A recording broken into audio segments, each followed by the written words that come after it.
Reading of right of shared by ministry of education. कुछ समझे आप ये क्या है?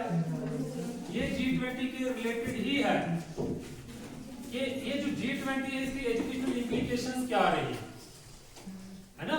एजुकेशनल इंप्लीकेशंस इसकी क्या आ रही है? और इतने दिनों से आप देख रहे हो, पिछले 7-8 दिनों से कि तरह तरह के प्रोग्राम, सिंपोजियम भी देखा आपने, कोई स्पीच का कंपटीशन भी था शायद, है ना? आप क्लीनलीनेस कैंपेन भी चलाई, एनवायरमेंटल पोल्यूशन के खिलाफ भी एक कैंपेन चलाई। इसी तरह से आज का ये वाला टॉपिक जो था ये मेरा टॉपिक है। लेकिन जैसा कि आपको पता है हमने कल के लिए क्विज कंपटीशन भी रखा है, पता है ना? हमने अपने स्कूल के अलावा 8 और स्कूलों को बुलाया है, तो 6 से लेकर कहां तक? 12 तक नहीं है, 8 तक, 6 से लेकर 8 तक, क्योंकि हमारे पास स्कूल कम थे, हम 11 12 तक करा सकते थे, लेकिन स्कूल ही नहीं थे हमारे पास, तो फिर हम आपस में कंपटीशन कभी भी करेंगे। तो इसलिए हमारे पास जो 7 यूपीएस स्कूल थे, मिडिल स्कूल थे, उनको हमने बुलाया है। तो 8वां आया छतरा, हाई स्कूल छतरा, और 9वां हमारा खुद का स्कूल है। अब हमारे स्कूल को कौन रिप्रेजेंट करेगा 6, 7 और 8 क्लास में से? ठीक है ना, मसला ये है। अब मैं लिखते भी जाओ, हम कोशिश करेंगे कि G20 वाले फील्ड को कवर करेंगे। आप क्वेश्चन भी कर सकते हो वहां से, तो हम समझाने की भी कोशिश करेंगे यहाँ से, चाहेंगे कि पूरा कवर हो, ठीक है, ताकि कल जो क्वेश्चन पूछे जाएंगे वो इसी टॉपिक में से पूछे जाएंगे। और मुझे पता है आपने प्रिपरेशन तो की नहीं है, इसी से आपकी प्रिपरेशन भी हो जाएगी, ठीक है। ईस्ट एशिया और साउथ ईस्ट एशिया में फाइनेंशियल क्राइसिस चल रहे थे, पूरे मुल्क की जो आमदनी थी वो घट गई थी, कारोबार भी ठप थे। तो उस सिलसिले में उस वक्त ये जरूरी समझा गया कि एक ऐसी ऑर्गेनाइजेशन होनी चाहिए जो आपस में इकोनॉमी को बढ़ाए, इकोनॉमी की डेवलपमेंट के लिए काम करे।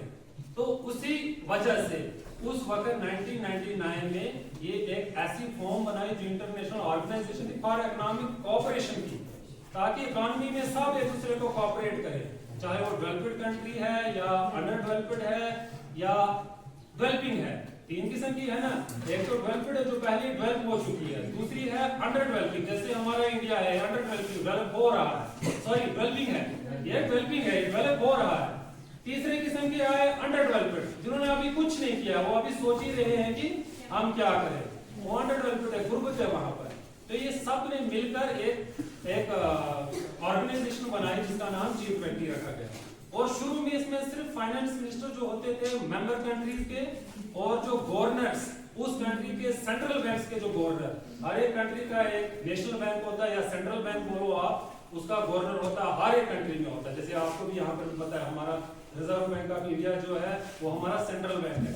तब 1999 की बात है, तब सिर्फ फाइनेंस मिनिस्टर्स और governors of central banks of the member states, या मेंबर स्टेट्स पॉलिटिकल साइंस की लैंग्वेज में कंट्री को बोलते हैं, यहाँ पर कंफ्यूज कभी नहीं होना।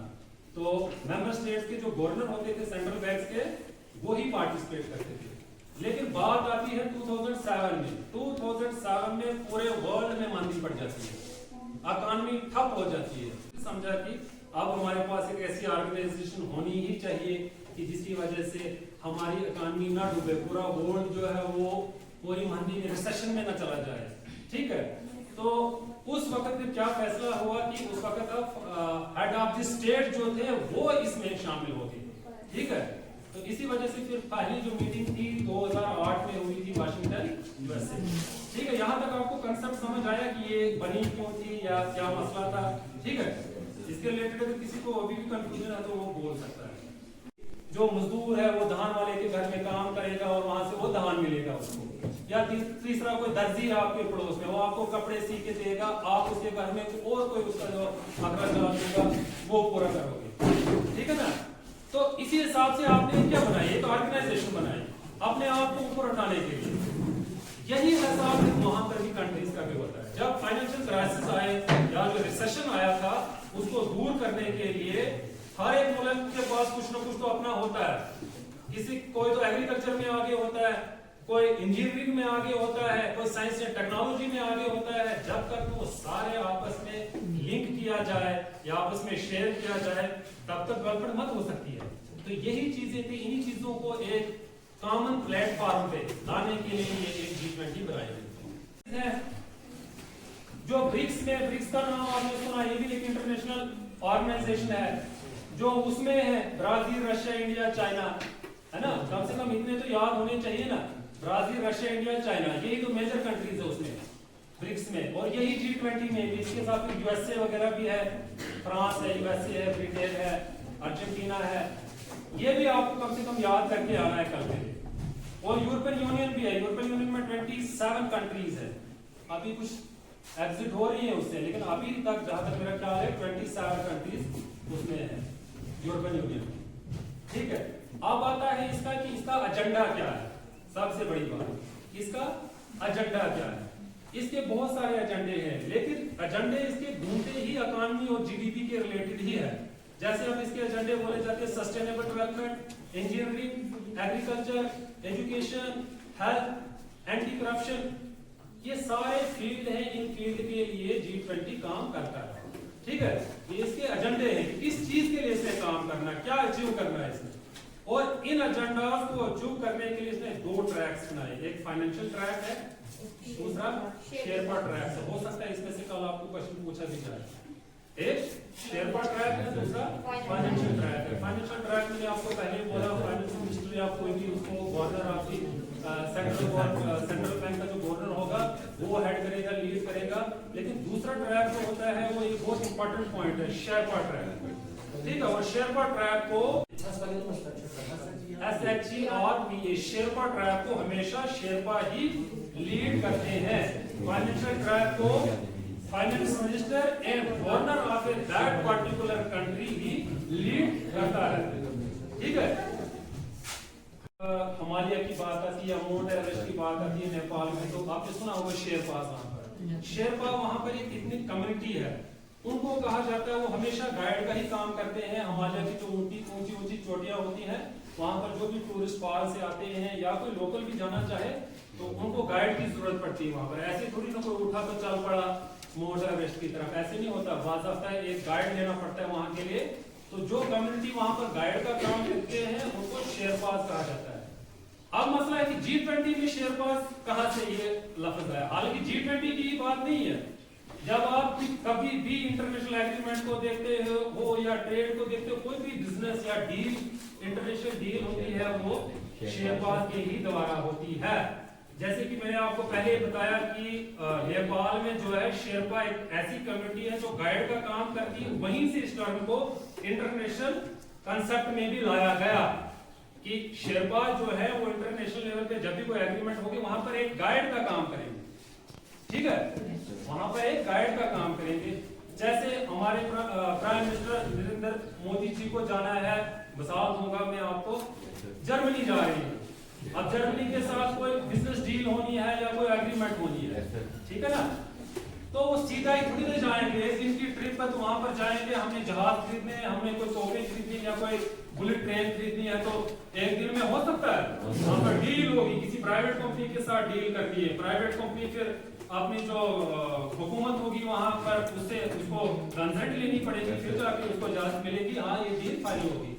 इसलिए क्या किया जाता है, इस टाइम पीरियड को कम करने के लिए शेरपास की एक टीम बनाई जाती है। शेरपास फिर वही शेरपा वो नेपाल से उठा के नहीं लाए, बल्कि इस टर्म को इस्तेमाल किया यहाँ पर, ठीक है। तो उनके अलग अलग शेरपास थे, लेकिन हमारी तरफ से जो था शेरपास को लीड कर रहा था अमिताभ कांत। और स्टार्टिंग में ही जब इंडिया को प्रेसिडेंसी मिली थी 1 दिसंबर 2022 को, तो दिसंबर 3-4 दिसंबर को ही शेरपास की मीटिंग उदयपुर राजस्थान में प्रॉपर ढंग से हुई थी, जिसमें तमाम कंट्रीज के शेरपास शामिल हुए थे। और उनको जो लीड किया था या प्रेजाइड किया था वो हमारी तरफ से, हमारी इंडिया की तरफ से जो अमिताभ कांत थे उसने प्रेजाइड किया था। अब मसला वही आ जाता है कि शेरपास की मीटिंग क्यों हुई। आप देखो, ये मैंने कल भी मार्केट असेंबली में बताया था कि 1 दिसंबर से लेकर 30 नवंबर तक 2023 तक ये चलती रहेगी, पूरे साल 200 मीटिंगें होंगी, एटलीस्ट 200 मीटिंगें होंगी इंडिया के 50 बड़े शहरों में, ठीक है, 200 मीटिंगें इंडिया के 50 बड़े शहरों में 200 मीटिंगें होंगी। तो उन मीटिंगों में होगा कि अचानक से थोड़ी ना कल मीटिंग होनी है जम्मू में तो आ जाओ तो चल पड़े, उसके लिए एक स्ट्रक्चर बनाना पड़ता है, फ्रेमवर्क तैयार करना पड़ता है, इसलिए इन तमाम शेरपास ने बायलैटरल डिस्कशन करके वो सारा कुछ पहले ही तैयार किया है कि फला दिन को फला हफ्ते में फला तारीख को फला जगह पर मीटिंग होगी, उसमें ये वाली जो बातें हैं वो डिस्कस होंगी।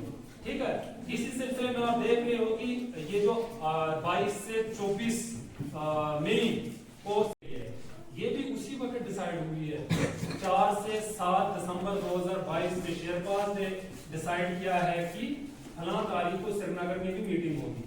अभी जो फाइनल मीटिंग है, जो मेन मीटिंग है वो नहीं हुई है, वो दिल्ली के प्रगति मैदान ये 6 to 8 क्लास वाले देख लो, हो सकता है कल पूछा भी जाए क्या दिल्ली के प्रगति मैदान में सितंबर 2023 को होगी, जिसमें head of the states means countries के हेड और finance minister foreign ministers participate करेंगे। जरूरी नहीं आप हेड ऑफ द स्टेट्स आए, लेकिन जो फॉरेन मिनिस्टर होंगे, फॉरेन मिनिस्टर, उन्होंने आना ही आना। ठीक है, इसके अलावा एक चीज और भी है कि अब 20 मेंबर्स हैं। इनके अलावा जो प्रेजाइडिंग कंट्री होती है वो किसी गेस्ट कंट्रीज को भी बुला सकता है, जैसे कि इस बार इजिप्ट को बुलाया गया था, बांग्लादेश को बुलाया गया था, मॉरिशस को बुलाया गया था। कल्चरल वर्किंग ग्रुप की मीटिंग भी हुई है, साइंस वर्किंग ग्रुप की मीटिंग भी हुई है। ये मीटिंगें हो चुकी हैं, 200 मीटिंगें होनी है, अब चंद ही मीटिंगें बची हैं। इन मीटिंग को भी देख के आना, यूट्यूब से देखो, कहीं से भी देखो कि कौन सी मीटिंग कहां पर हुई थी। इन मीटिंग में से भी पूछा जाएगा। रिलेटेड है ये इसीलिए है कि एनवायरनमेंट को साफ रखना है। ठीक है, सस्टेनेबल डेवलपमेंट तो तभी होगी ना, सस्टेनेबल डेवलपमेंट तभी होगी जब हमारा एनवायरनमेंट जो है वो साफ सुथरा होगा। वर्ल्ड की 85 जीडीपी को कवर करता है, 85% जीडीपी को कवर करता है। कहीं किसी किताब में आपको 80% भी लिखा होगा, लेकिन 85 के इर्द गिर्द ना, 85 से ऊपर में 80 से नीचे, 80 से लेकर 85 के दरमियान में ये पूरे वर्ल्ड या मान लो 85% वर्ल्ड जीडीपी को G20 कवर करता है। और जहां तक बिजनेस की बात आती है, ट्रेड की बात करती है, तो 75% ऑफ द वर्ल्ड ट्रेड जो है वो इन ही G20 कंट्रीज के दरमियान होता है। और पूरी दुनिया की जो पॉपुलेशन है उसका 65% population in he G20 countries में रहते हैं लोग। ठीक है, आप तो पहले आपको मालूम है कि इंडिया और चाइना जैसे मुल्क इसमें है, तो यहाँ से आप अंदाजा लगाओ कि दुनिया के सबसे बड़े पॉपुलेशन के लिहाज से सबसे बड़े मुल्क जो है यही दो है। अब तो हमारे इंडिया ने चाइना को भी ओवर पास कर लिया, बाईपास कर लिया।